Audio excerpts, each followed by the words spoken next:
Hello everyone! Samahan niyo ako at maglinis tayo ng ating fish pan. Kasi nawalan ito ng tubig nung tag-init, kaya nung dumating yung tag-ulan, tinubuan siya ng maraming damo. At kailangan nating linisin para lagyan natin ulit ng tubig at malagyan siya ng mga fingerlings natin. Join us! Dito sa may taas, malinis na siya, nadadamuhan na, kaya ang kailangan nating linisin yung mismong fish pan kasi marami siyang damo.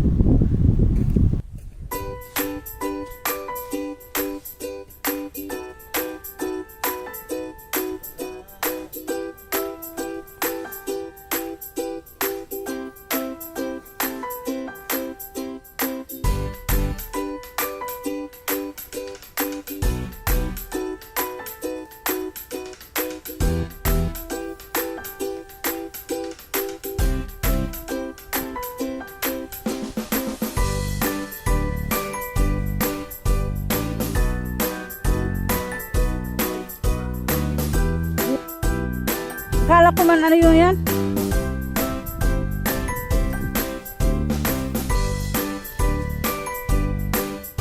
Katikas yung lupa dito.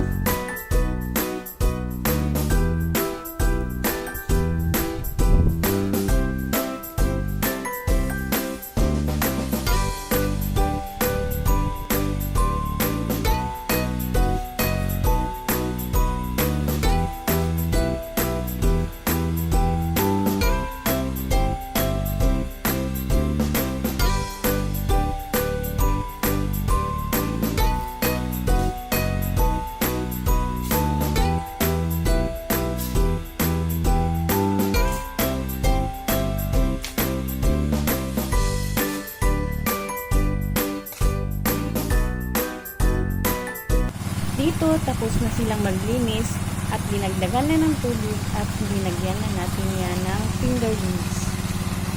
Enjoy the sound and the view. Yung tunog ng tubig, ang sarap sa tainga. Ha? Lamig, no? Parang ringan natin.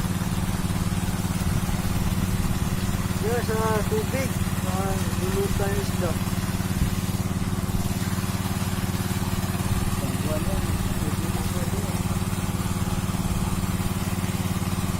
Muna, maingay ito.